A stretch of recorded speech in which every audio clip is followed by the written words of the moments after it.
Greetings, cocktail aficionados. John Moser with another edition of Cocktails Out of Quarantine. And today I'm going to show you how to make a Suffering Bastard. And I'm excited about this drink because I'm excited about the history of it. This is a drink that dates back to World War II. And if you know anything about me, I'm a big World War II nut. It is the field of history where I've done the most work. And so that's why I'm excited about this drink. So it was born at the Shepherd's Hotel in Cairo, Egypt in 1942. If you know anything about the history of World War II, you know that in 1942, it looked as though the Germans might overrun Egypt, including obviously Cairo. And in the Shepherd's Hotel, there were a lot of British soldiers that were stationed in the area. It was where they would commonly go for R&R away from the front lines. And a lot of them drank too much, and a lot of them had hangovers.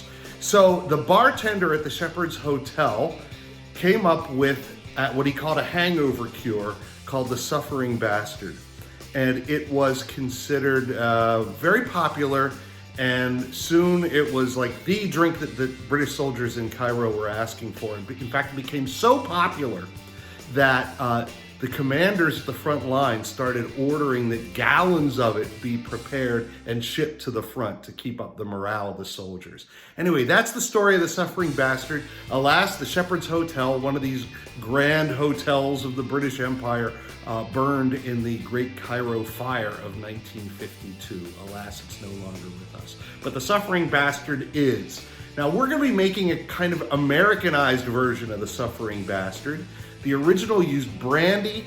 If you go to a bar today and order a Suffering Bastard, you're probably going to get bourbon, and that's what I'm going to use in the cocktail I'm making today. To complicate things further, however, Victor Bergeron, the legendary bar owner, better known as Trader Vic, came up with his own version of a Suffering Bastard, which is totally different, which used light and dark rum and orgeat syrup and orange curacao. I'm not making that one. It's a whole lot like a Mai Tai. I've already showed you how to make a Mai Tai. So this is going to be the Americanized version of the original British drink, the Suffering Bastard. So if you want to make it, here's what you're going to need. This drink actually has 2 liquors, dry gin. I hope the British won't mind that I'm using a German gin, the Steinheger, which is quite good. And as I said earlier, the original had brandy. This version is going to use bourbon. Again, I've got this benchmark, which I'm really happy with and is really inexpensive. Angostura bitters, lime juice. We're going to top it off with ginger ale. And then as a garnish, we're going to use a sprig of mint. That's what you need. Here's how to make it. We start with our shaker of ice, and we are going to put in 1 ounce each of the gin and the bourbon. Gin.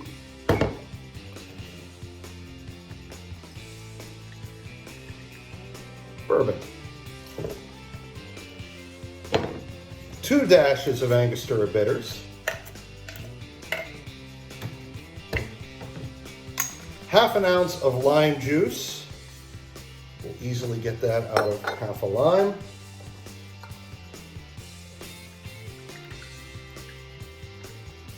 There we go. Then we close it, shake it.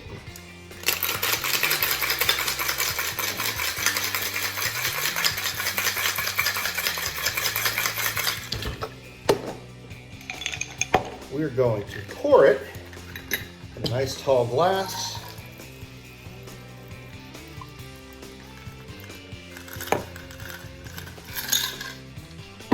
We're going to top it off with ginger ale.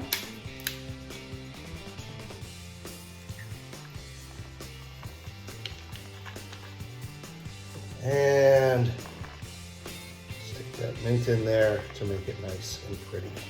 This is the Suffering Bastard. I don't have a hangover right now, and I'm very glad of it, but I'm looking forward to having this drink nonetheless. Let's try it.